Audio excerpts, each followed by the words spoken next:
오늘은 순순히 어둠을 받아들이지 말라라는 주제를 가지고 여러분과 함께 말씀을 나누기 원합니다. 사실 오늘 설교 제목은요, 영국의 딜런 토마스라는 유명한 시인이 쇠약해진 노년의 아버지를 격려하기 위해서 지은 시의 제목입니다. 인터스텔라라는 유명한 영화가 있지요. 그 영화에서도 이 시가 인용되기도 했습니다. 이 시가 오늘 본문에 기록된 주님의 마음을 표현하기에 적절하다고 느껴져서 시 제목을 오늘 설교 제목으로 대신했습니다. 토마스 딜런이 지은 이 시를 여러분들께 좀 읽어드릴까 하는데요. 순순히 어두운 밤을 받아들이지 말라. 노년은 날이 저물어가며 저항하고 몸부림치라. 빛이 꺼져가며 분노하고 분노하라. 지혜로운 자들은 마지막에 이르러서야 어둠이 지당함을 알지만 그들의 이야기는 더 이상 번개처럼 번쩍이지 않기에 순순히 어두운 밤을 받아들이지 말라. 선한 자들은 마지막 파도가 지난 후에야 그 덧없는 행적들이 푸른 바닷가에서 얼마나 빛나게 춤추었을지 한탄하며 빛이 꺼져가며 분노하고 분노하라. 달아나는 해를 붙잡고 노래한 사나운 자들은 섭섭히 해를 보내준 걸 뒤늦게 알고 순순히 어두운 밤을 받아들이지 말라. 죽음이 가까운 심각한 이들은 눈멀게 하는 시각으로 멀은 눈도 유성처럼 불타고 명랑할 수 있음을 깨닫고 빛이 꺼져가며 분노하고 분노하라. 그리고 당신, 저 슬픔의 높이에 있는 내 아버지, 이제 당신의 성난 눈물로 나를 저주하고 축복하길 순순히 어두운 밤을 받아들이지 말라. 시는 읽는 사람들의 마음에 따라서 각기 다른 의미로 다가옵니다. 저는 이 시를 읽을 때마다 그동안 의미 없이 흘려보낸 인생을 더 이상 허비하지 말고 각자에게 주어진 삶을 후회 없이 살아내라는 그런 시인의 메시지가 느껴집니다. 여러분, 지금까지 인생을 어떤 의미와 어디에다 가치를 두고 살아오셨는지요? 그저 모든 사람들처럼 학교 다니고 직장 얻고 결혼하고 자식 키우고 집 사고 그거 갚기 위해서 또 열심히 일하고 늙는 것이 최선의 인생이라고 생각하고 있지는 않습니까? 다들 그렇게 사니까. 물론 그것도 의미 있는 인생이 있죠. 하지만 그것이 인생의 전부가 될 수 있는 것은 아니죠. 왜냐하면 거기에는 또 그렇게 살면 내 인생은 없기 때문입니다. 인생의 가치는 무엇이 되는가도 아니고 무엇을 이루었는가도 아니죠. 무엇을 위해서 살았는가가 아닌가, 이렇게 생각이 듭니다. 내가 어디에서 왔으며 무엇을 위해서 살아가고 있는지조차 모르는 채 삶을 마감한다면 그 인생이 무슨 의미가 있겠어요. 그래서 사도 바울은 고린도 전서 15장 19절을 통해서 우리에게 이렇게 말합니다. 만일 우리가 이 세상 삶을 사는 동안에만 그리스도 안에서 소망을 갖는다면 모든 사람들 가운데 우리가 가장 비참한 자들이라. 다시 말해서 우리가 예수님을 믿는다고 하면서 열심히 살았는데 정말 우리가 믿는 바가 잘못된 것이라면 우리만큼 비참한 사람이 어디 있겠냐, 이 말이에요. 여러분, 그러나 성도들은 우리가 믿고 있는 것이 결코 허상이 아니죠. 또 성도들의 죽음은 그것으로 끝이 아니라는 사실을 우린 너무나 잘 알고 있습니다. 때문에 사도 바울은 계속해서 말하죠. 그리스도 예수, 내 주를 아는 지식이 가장 뛰어나다. 이렇게 고백했습니다. 이 고백은 인생 최고의 가치와 방향성이 무엇인지를 우리에게 제시해주고 있어요. 많은 사람들이 예수 그리스도가 어떤 분인가에 대해서 궁금해하지만 믿지는 않습니다.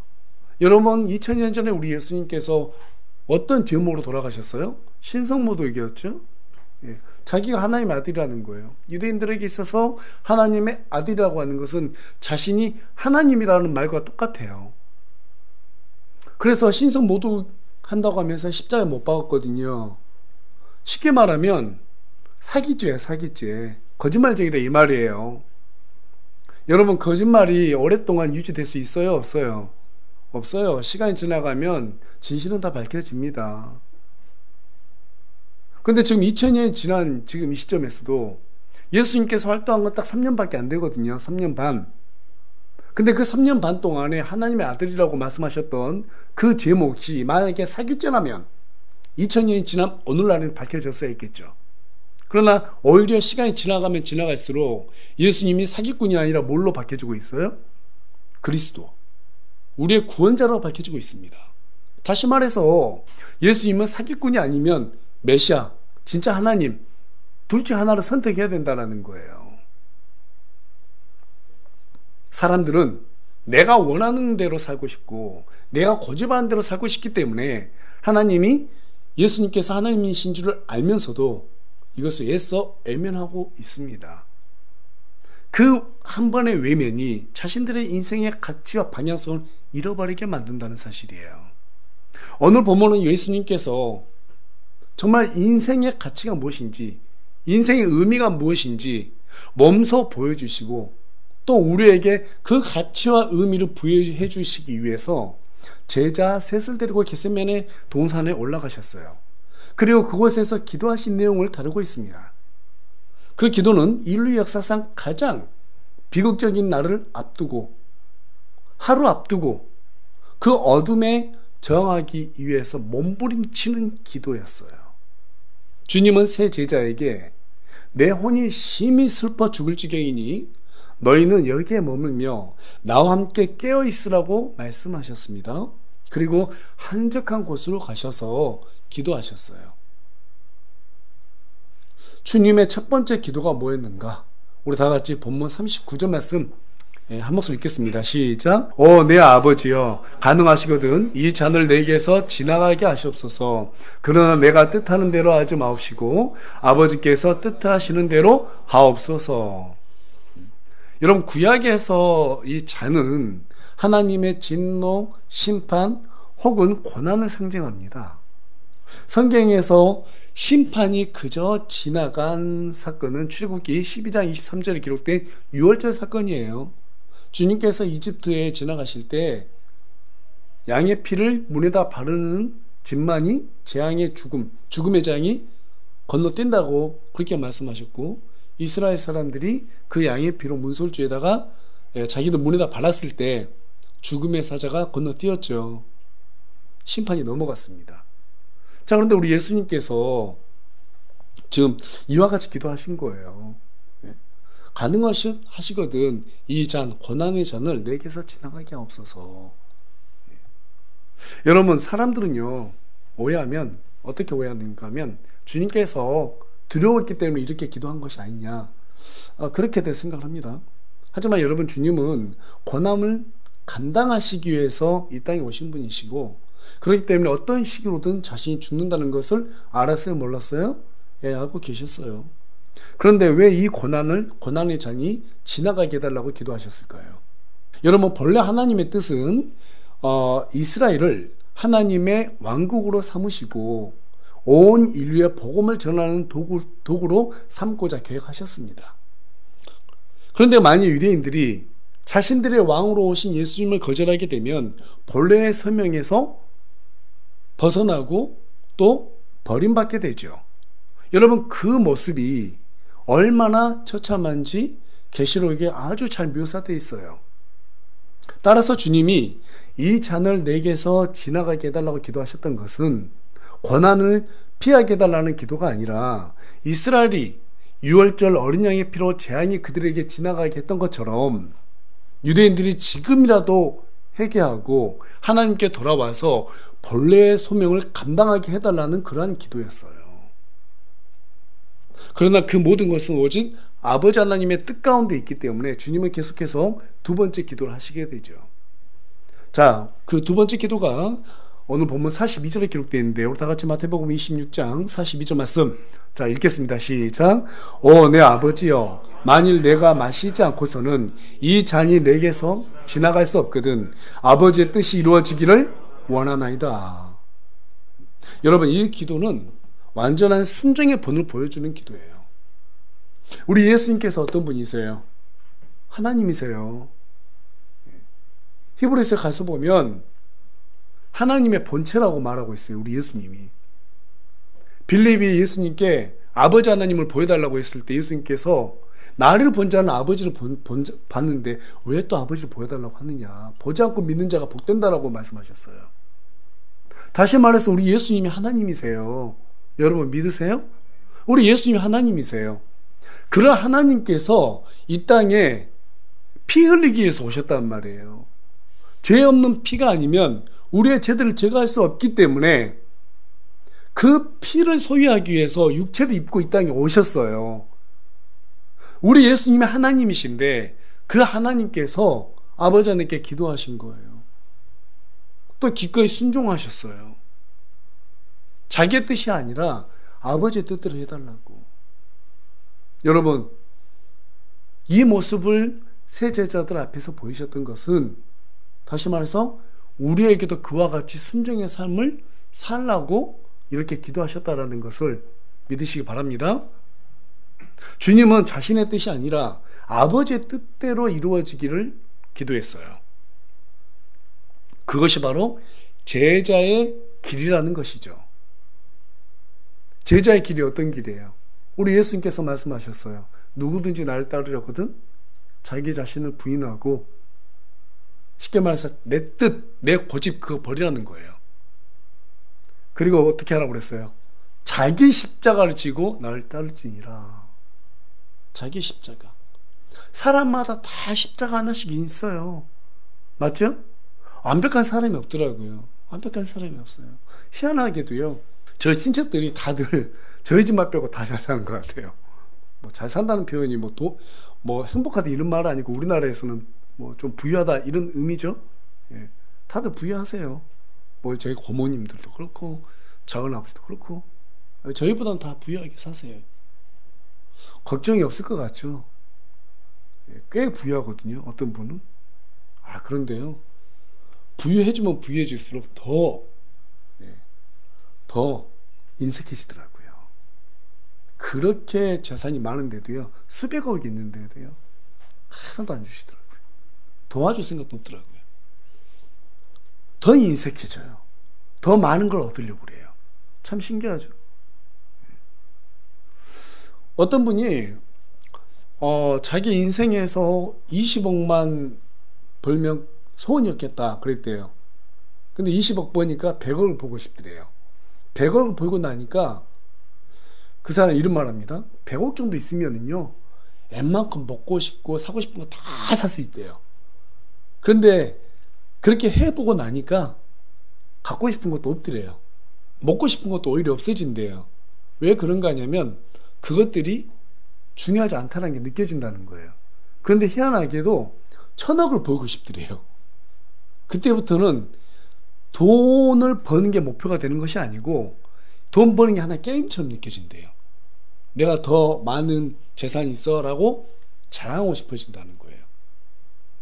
부유해지는 게 목적이 아니고 이제는 남들에게 자랑하고 싶은 것이 하나의 게임으로 느껴진대요. 이게 사람의 욕구예요. 끝이 없어요. 끝이 없어요. 여러분, 내 뜻 붙잡잖아요. 그 만족이 될까요? 채워지지 않아요. 절대 채워지지 않아요. 채워지지 않아요. 우리 예수님께서는 자기를 부인하고 자기 십자가를 지고 따라야 된다라고 전제 조건을 뒀습니다. 오늘날 그런데 많은 사람들은 자신들이 원하는 것을 이루기 위해서 자기 십자가를 보지 않아요.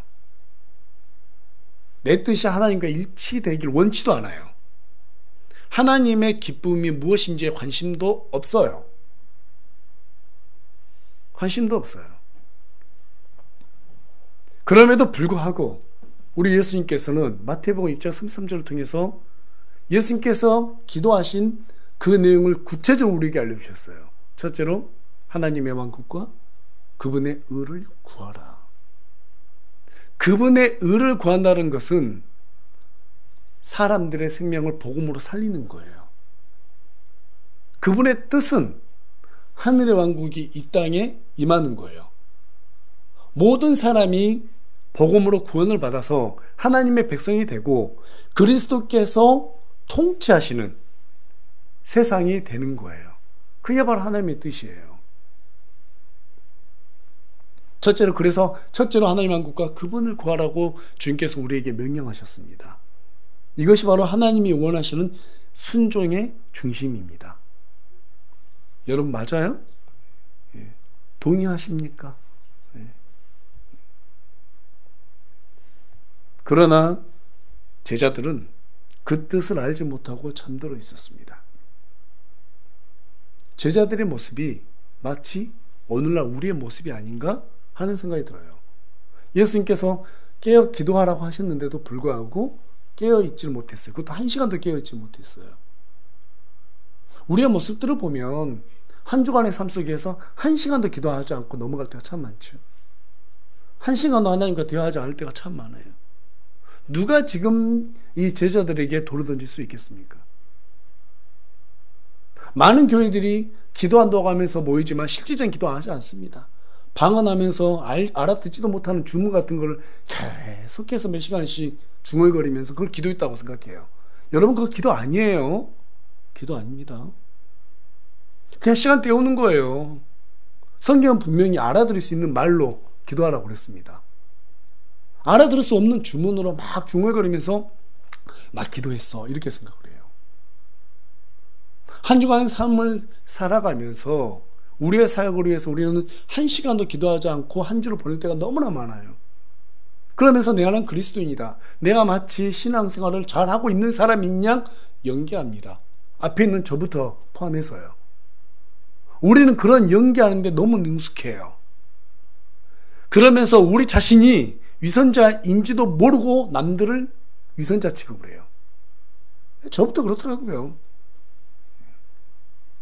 그런 모습을 보시고 주님이 제자들에게 오셔서 뭐라고 말씀하시는가 하면 참으로 영은 원하나 육이 약하도다 이렇게 말해요.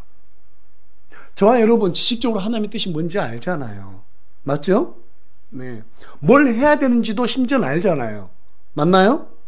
네. 어떻게 살아야 되는지도 알죠? 알아요. 그렇게 살기도 원해요.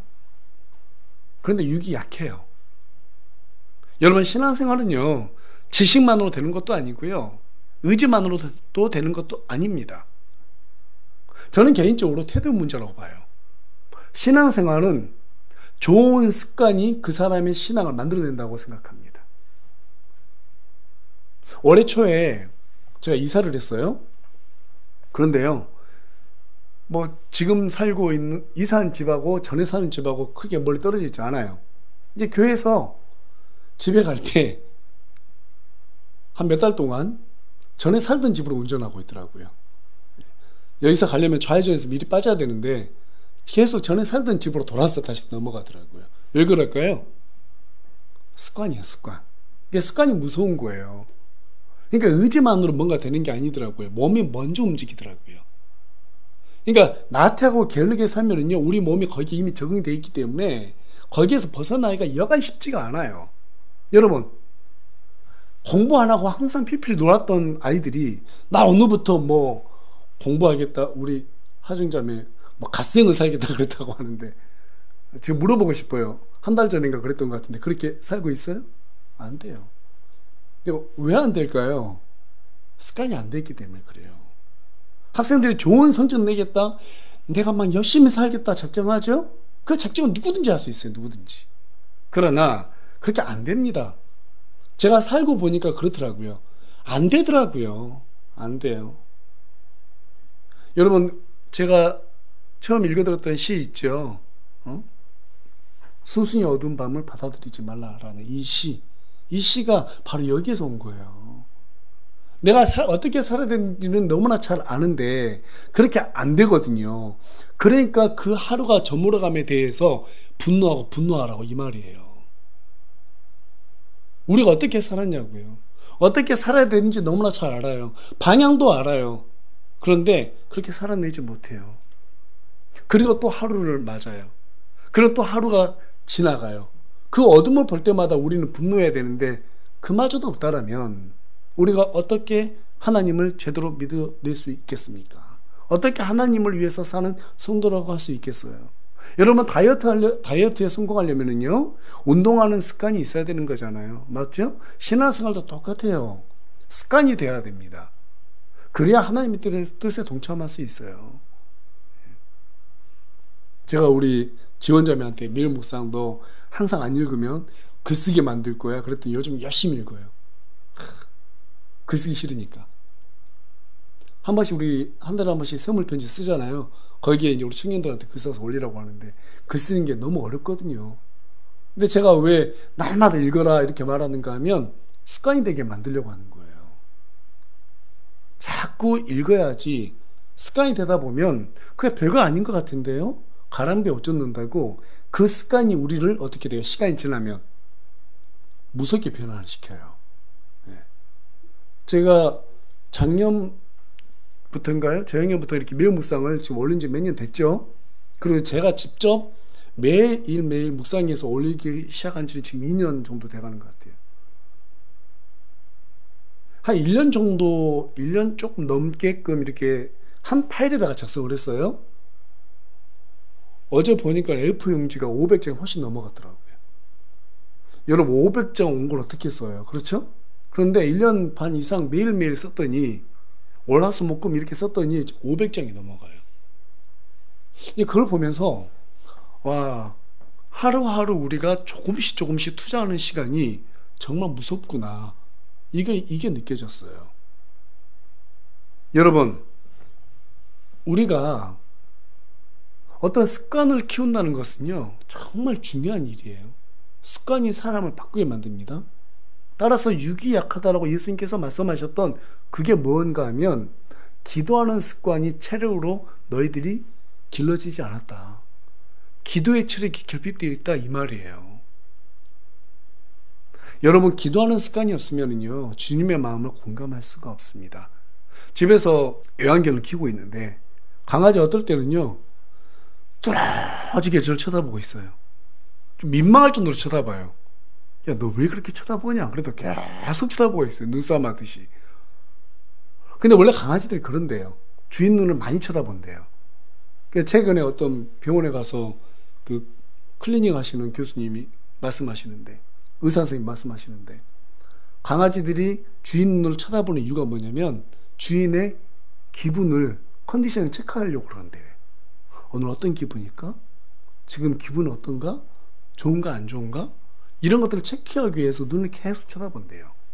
쉽게 말하면 공감하기 위해서 쳐다본대요. 여러분 하나님과 마음을 공감하고 싶으세요? 예. 기도 외에는 없어요. 기도 외에는 없어요. 부지런히 말씀을 듣고 기도하는 습관, 그게 하나님과 나와 서로 공감하게 만드는 유일한 수단입니다. 그 능력이 있어야 어두운 밤을 순순히 받아들이지 않고 어둠의 세력에게 저항할 수 있게 되는 거예요. 하지만 반대로 기도하지 않고 하나님의 말씀에 대해서 관심이 없다라면 어떻게 되는가? 주님은 친히 잠들고 있는 제자들에게 경고하셨습니다. 우리 다 같이 45절 말씀, 누가복음 22장 45절 말씀 한 목소리 읽겠습니다. 시작. 너희가 어찌하여 자느냐? 너희가 시험에 빠지지 않도록 기도하라. 뭐에 빠지지 않도록? 시험에 빠지지 않도록. 예. 기도를 쉬면 시험에 빠진다고 말하고 있습니다. 자, 그런데 많은 사람들이 오해하는 게 있어요. 어려운 일을 당하면 그게 시험인 줄 알아요. 여러분 그거 시험 아니에요. 모든 사람이 다 어려운 일을 당합니다. 맞죠? 진짜 시험에 빠지지 않도록 기도하라. 이 말씀 무엇인가 하면 너희들이 살아가면서 어려운 일은 다 당해. 그런데 정말 시험은 어떤 거냐면 그 어려운 일을 당할 때 제자들처럼 주님을 떠나고 배신하는 거예요. 그게 바로 시험을 빠지는 거예요. 전능하신 하나님과 함께 있으면 우리가 어려운 일을 당해도 하나님께서 그 일을 갖다 이겨낼 수 있는 힘을 주세요, 안 주세요? 주세요. 기도하라. 찾으라. 그러면 어떻게 한다? 주실 것이요. 두드리라. 열릴 것이라. 예. 또 구하라. 주신다. 분명하게 말씀하셨어요. 어려운 일을 당할 때 구하고 어떻게 하면 이 어려움을 극복할 수 있는지 찾고 하나님 이기게 해달라고 두드리면 하나님께서 구하는 거 주시고 그 찾는 것을 보여주시고 그리고 마침내 그 일을 헤쳐나갈 수 있도록 열어주신다는 거예요. 어려운 일은 누구든지 다 당합니다. 그런데 체력이 없는 사람들은 기도할 수 없어요. 체력이 있는 사람들은 그 시험을 자기 힘으로 통과하려고 해요. 시간 많이 걸려요. 고생 다 하고 하나님 찾으면 손해예요. 깨어있는 사람들은요, 어려운 일을 당하면 바로 하나님 찾아요. 그것만큼 빨리 해결되는 일이 없어요. 전능하신 하나님 손을 붙들어요. 그것만큼 빨리 해결될 수 있는 솔루션은 없어요. 믿으십니까? 예. 일제강점기의 신사참배는 한국 교회 역사 속에서 가장 어두운 밤이었다라고 보여집니다. 일제가 천황을 살아있는 신으로 숭배하라고 강요했을 때 대부분의 교회들은 무릎 꿇었습니다. 하지만 끝까지 하나님 외에는 절하지 않겠다라고 순순히 그 제안을, 그 어둠을 받아들이지 않는 분들이 계셨어요. 평양 산정연교회 주기철 목사님, 마산 문창교회 한상동 목사님, 여수 애양원교회 송양원 목사님, 평안북도 의주 북하동교회 이기선 목사님,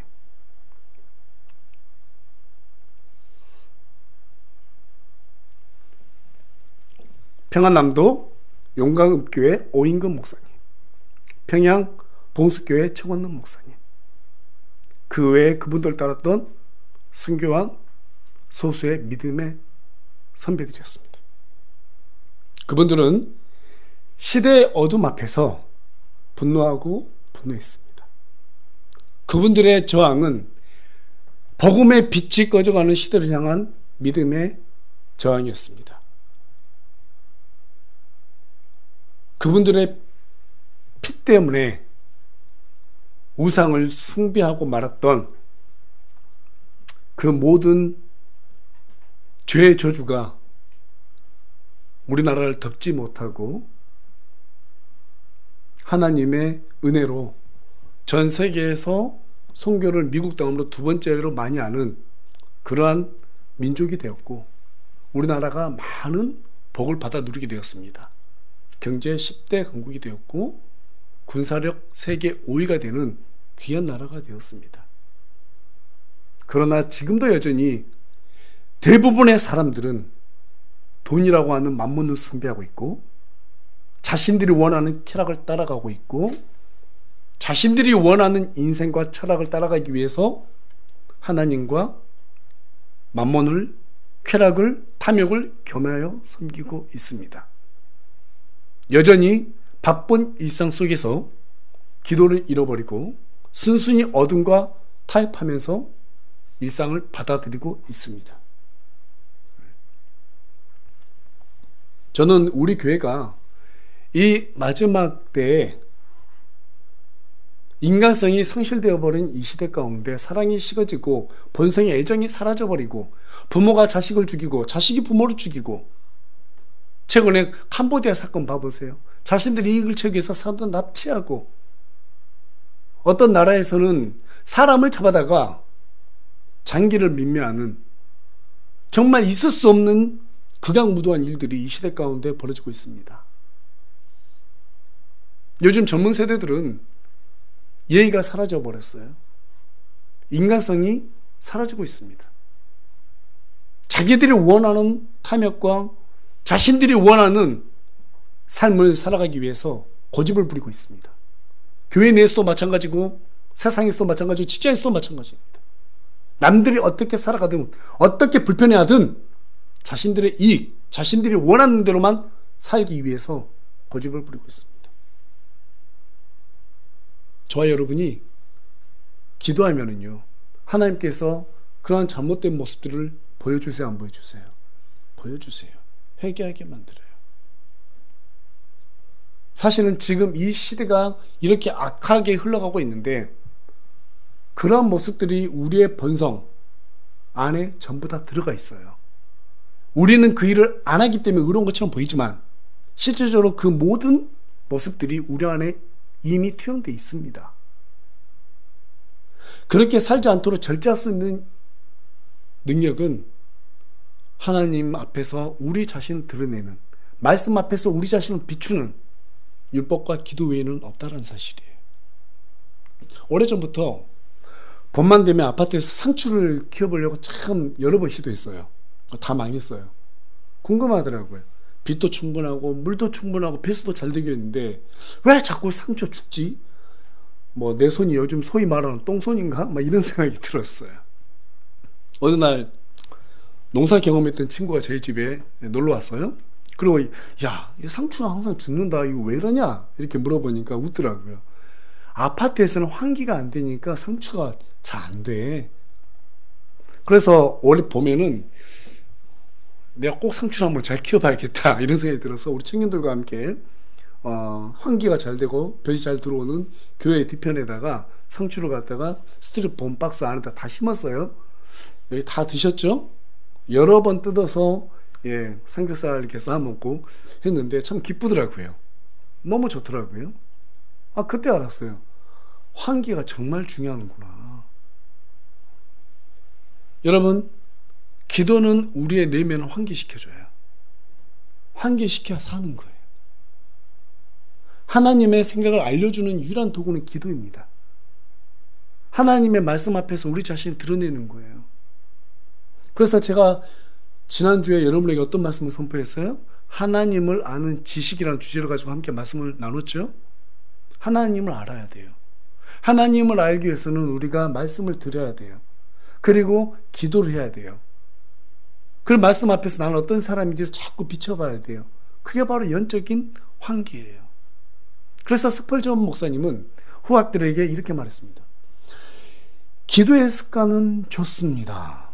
하지만 기도의 영은 그보다 더 좋습니다. 습관도 정말 정말 좋아요. 그러나 우리가 그 습관이 우리에게 어떤 유익을 주냐면 기도의 영을 갖게 해준다는 거예요. 기도의 영. 누가복음 22장 44절에 따르면 우리 예수님께서 기도하실 때 땀을 흘리셨어요. 근데 그 땀이 어떻게 됐다고 말하고 있어요? 핏방울이 되었다고 얘기하고 있어요. 정말 정말 전심을 다해서 기도했는데 땀을 흘리다 못해서 그 땀방울이 핏방울이 됐다는 거예요. 여러분, 예수님께서 십자가에 못 박혀 달려 돌아가시기 전에, 십자가에서 피를 흘리기 전에 기도에 피를 흘리셨다는 사실을 기억하시기 바랍니다. 우리 주님마저도 사역을 감당하시기 위해서 기도의 피를 흘리셨다는 사실이에요. 영광의 십자가는 기도로 이루어진다는 사실을 저와 여러분에게 보여주고 있습니다. 그분의 그 눈물은 자기의 연민의 눈물이 아니었습니다. 인류를 향하신 아버지 하나님의 마음이었어요. 그 마음의 표현이었어요. 인류를 향한 하나님의 마음이 주님의 눈물로 드러난 것뿐입니다. 단순한 자기를 위한 눈물도 아니었고 자기의 어떤 유익을 위한 눈물도 아니었어요. 오직 아버지 하나님의 마음을 공감하는 그러한 눈물이셨습니다. 주님은 그렇게 3번 기도하셨어요. 그리고 그 기도를 마치신 뒤에 제자들에게 단한 음성으로 말씀하셨습니다. 일어나라. 우리가 함께 가자. 나를 배반하여 넘겨주는 자가 가까이 왔느니라. 그 밤은 예수님의 처절한 기도가 있었던 밤이었습니다. 제자들은 잠들었기 때문에 그 어둠을 순순히 받아들이고 말았습니다. 그동안에 우리 주님은 기도로 처절하게 그 어둠에 저항하셨습니다. 그리고 마침내 십자가 위에서 다 이루었다라고 선포하셨습니다. 다 이루었다. 여러분, 기도는 어둠에 대한 저항입니다. 빛이 꺼져가는 이 세상 속에서 순순히 어둠을 받아들이지 말고 주님처럼 기도로 맞서 싸우는 그러한 저와 여러분이 되기를 간절히 소망합니다. 그로 인해서 다시 한번 일제 치아와 같은 그런 상황이 우리에게 닥친다 하더라도 많은 사람들이 무릎을 꿇어도 그때 저와 여러분 절대로 무릎 꿇지 않고 하나님 앞에 온전한 신앙을 드리는 그러한 온전한 모습을 소유하는 저와 여러분들이 되기를 소망합니다.